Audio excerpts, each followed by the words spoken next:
दिन रात को चेहरे पे नकाब डाल के ना तो मस्जिद की गलियां घूम रहे थे उमर फारूक, मदीने की गलियां घूम रहे थे। एक दो गलियां रह गई तो फजर का वक्त हो गया, तो हजरत उमर अपने गुलाम से कहने लगे नमाज पढ़ लेते हैं और बाकी दो गलियां बाद में घूम लेंगे। हजरत उमर ने इमामत कराई तो नकाब उसी तरह चेहरे पे।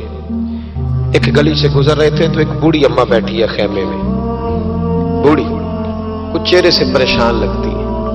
तो हजरत उमर गुलाम से कहने लगे इसे पूछो क्यों परेशान है, हमारा तो अपना अब्बा परेशान रहता है, हम पूछते नहीं, हम नहीं पूछते। हमारी अपनी अम्मा रोती रहती है कि चलो 2 घड़ियां रात को आके बैठेगा मेरे पास, लेकिन वो आता है 2 दर्जन किन्नों लेके और सीधा अपने कमरे में जाता है और बेगम साहिबा से कहता है कि 6 अम्मा को भी दे आऊं, उसने कौन सा खाने हैं, तो वो प्लेट में लेके आती है। फिर मां का दिल टूटता है कि ये कमाई तो मेरी थी, ये तो बूटा मैंने पाला था, लेकिन ये किस बेवफारी के हाथ चढ़ गया।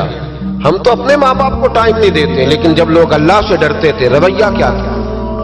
हजरत उमर फारूक रज़ी अल्लाह ताला अन्हु खादिम से कहने लगे बूढ़ी से पूछो।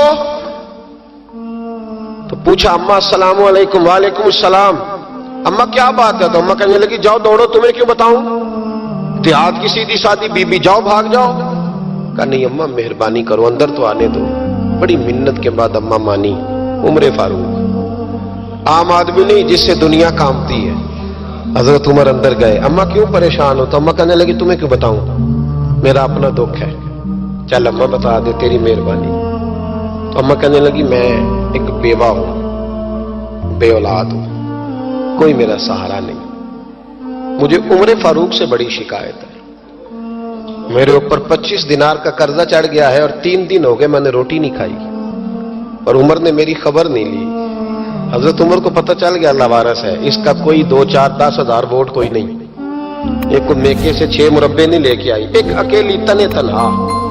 और भाई जब अल्लाह का खौफ होता है तो फिर इंसान इन गरीबों को भी मनाता है। फिर रेड़ी वाले की भी अहमियत बढ़ जाती है, फिर रक्षे वाले की कदर भी बढ़ जाती है।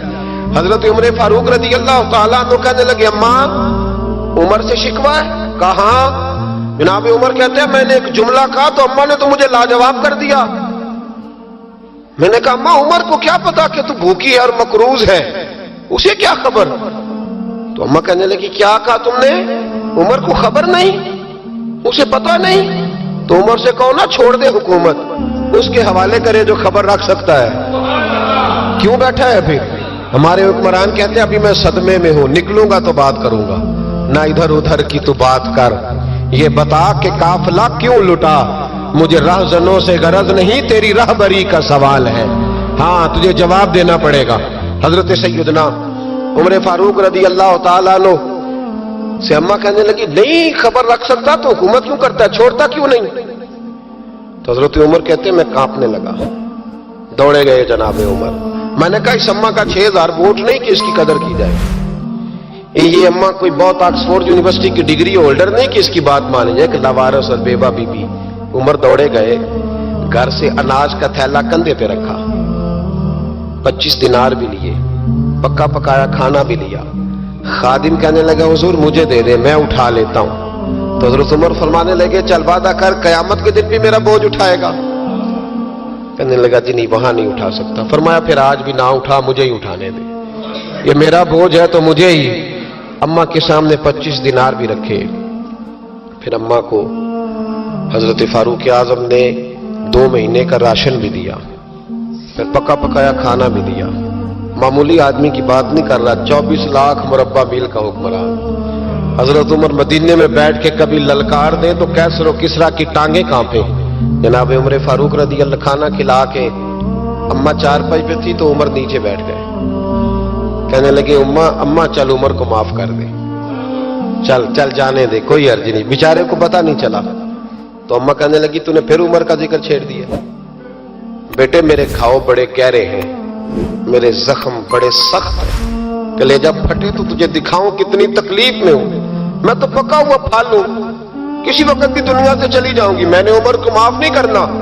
जब मैं कब्र में जाऊंगी ना, नबी करीम अलैहिस्सलाम आएंगे तो मैं उमर की शिकायत करूंगी, मैं कहूंगी हुजूर इससे पूछिए या रसूल अल्लाह बेवा और बूढ़ी का ख्याल ही नहीं किया।